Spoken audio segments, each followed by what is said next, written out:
अभिवादन स्वीकार कीजिए ब्रजेश मिश्रा का और आप देखना शुरू कर चुके हैं द डिबेट। बहनों भाइयों, इन दिनों मनरेगा और जी राम जी को लेकर राजनीतिक संग्राम छिड़ा हुआ है। मनरेगा जो यूपीए सरकार की एक अपनी सबसे बड़ी उपलब्धियों में से एक वो बताते हैं, उस योजना का नामकरण और उस योजना के बारे में तमाम नीतियां और उसका नाम भी भारत की मौजूदा सरकार ने बदल दिया है। तो मनरेगा और जी राम जी को लेकर कई कार्यक्रम और आंदोलन भी हो रहे हैं। कई बीजेपी जी राम जी पर कार्यक्रम चला रही है देशव्यापी, तो अपोजिशन भी देश भर के हर राज्य के मुख्यालय पर प्रदर्शन कर रहा है। तो क्या है ये जी राम जी और मनरेगा? आज इस विषय पर खुली चर्चा। बहन भाइयों, भारत की सरकार ने मनरेगा का नाम बदल दिया है। ये महात्मा गांधी के नाम पर दुनिया की सबसे बड़ी इकलौती ग्रामीण अर्थव्यवस्था को मजबूत करती हुई हर एक बेरोजगार को, हर एक मजदूर को, हर एक वंचित को, हर एक शोषित को काम देने की एक गारंटी। दुनिया भर में इस स्कीम की बड़ी सराहना हुई थी और इस पर बड़े शोध हुए। ये इकलौती दुनिया की ऐसी योजना रही है जिसने गांव के लोगों को, वंचितों को, मजदूरों को एम्पावर्ड किया। सरकार ने उनको गारंटी दी कि आप गांव छोड़कर मत जाइए, हम कम से कम आपको 100 दिन के रोजगार की गांव में गारंटी देते हैं। 2008 में जब इस योजना को लॉन्च किया गया था तो इसको लेकर कई तरीके की आलोचनाएं थी और इस पर आ रहे खर्च को लेकर भी सवाल था। लेकिन इस योजना ने गांव ग्रामीण की व्यवस्था में, बहनों भाइयों, कोई इसमें शक नहीं है, बड़ा आमूल-चूल परिवर्तन किया।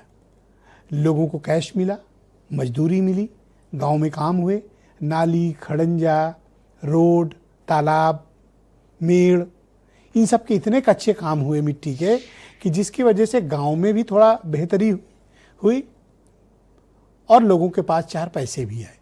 तो गांव में अगर आपको 360 दिन 65 दिनों में 100 दिन का रोजगार है तो आप भूखों तो नहीं मर सकते हैं, हाँ बहुत अच्छी ज़िंदगी भी नहीं जी सकते हैं, लेकिन आपके पास एक कैश पैसा आता है जो आपकी ज़िंदगी को बदलता है। अब इस योजना के बाद 2025 में के अंत में भारत की सरकार ने इसको बदल दिया है। इस नीति को पूरी तरह से बदल दिया है, इस स्कीम को बदल दिया है। मनरेगा नाम की योजना निरस्त कर दी गई है। अब जी राम जी आया है। यह भी संसद से पास हुआ है, लेकिन इसमें नियम, शर्तें, गारंटी, ये सब कुछ में बदलाव है।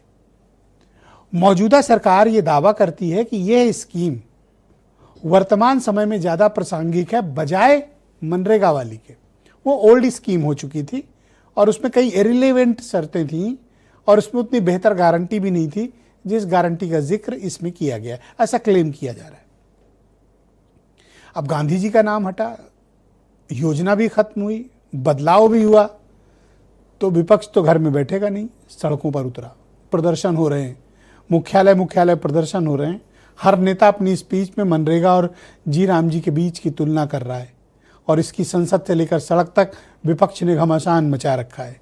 तो दबाव में आई भारतीय जनता पार्टी ने हर राज्य के मुख्यालय पर और हर प्रदेश के हर जिले के मुख्यालय पर प्रेस कॉन्फ्रेंस और पार्टी के कार्यक्रम आयोजित कर रहे हैं, जहां वो बता रहे हैं कि जी राम जी में क्या बेहतरी है और इस योजना से कैसे आम लोगों का, वंचितों का, शोषितों का, मजदूरों का, सर्वहारा वर्ग का कल्याण होगा। तो दोनों के बीच के क्या क्लेम है? क्या मनरेगा बेहतर थी या फिर जी राम जी? दोनों के बीच का कंपैरिजन क्या है? नाम बदलने, नीति बदलने की आवश्यकता क्या थी? मनरेगा को निरस्त करने के कारण क्या हैं? और अब ये जी राम जी क्या वाकई में लोगों के जीवन में परिवर्तन लाएगा या वैसे भी राम राम कर लेगा? तो आप कुछ बयान सुने, फिर आज की डिबेट हम आगे बढ़ाएं। बीपी जी राम जी एक्ट 2025 एक पारदर्शी प्रक्रिया, रोजगार सृजन की अधिक गारंटी, एक महत्वपूर्ण अधिनियम पारित हुआ है और ये विकसित भारत की आधारशिला बनेगी और हर नागरिक को सम्मानजनक जीवन जीने का अधिकार मिले, ये जिनके एजेंडे में कभी नहीं रहा है। वे लोग तमाम प्रकार की भ्रम की स्थिति पैदा करना चाहते हैं और वही लोग इसका दुष्प्रचार भी कर रहे हैं। यहाँ पर आप राष्ट्रपिता मां का नाम हटा करके प्रभु श्री राम का नाम ला रहे हैं और जो प्रभु श्री राम जी को जिनको हमने टीवी पे देखा, उन्हें बताओ ऐसी जगह बैठा दिया, अगर हम देखना चाहें तो भी नहीं देख सकते उन्हें। अगर ये बिल का नाम बदला है तो अरुण गोयल जी मेरठ के जो हमारे सांसद हैं, उनकी सीट कब बदलोगे? उनकी सीट भी प्रधानमंत्री जी के बगल में लाएं और अगर उनको बगल में नहीं बैठा रहे हो तो आप बहुत बड़ा धोखा प्रभु श्री राम को दे रहे हो। मोदी सरकार ने वो काम किया है जो कभी कोर्ट से नहीं किया था।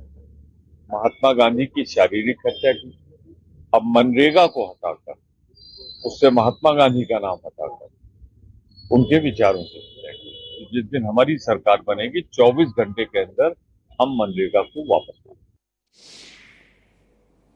तो कांग्रेस क्लेम कर रही है कि विद इन 24 आवर्स अगर पावर में आते हैं जी राम जी हटाएंगे, मनरेगा वापस लाएंगे। संजय चौधरी उत्तर प्रदेश में भारतीय जनता पार्टी के प्रवक्ता हैं।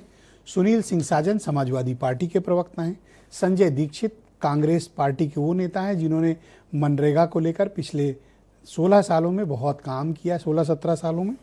तो इनसे भी समझने की कोशिश करेंगे। अनिल दुबे राष्ट्रीय लोकदल के महासचिव हैं। ब्रजेश शुक्ला उत्तर प्रदेश के बहुत ही चर्चित जाने माने पत्रकार, और वीरेंद्र सिंह जी हमारे स्टेट हेड। संजय चौधरी जी, कार्यक्रम की शुरुआत आपसे, और मेरा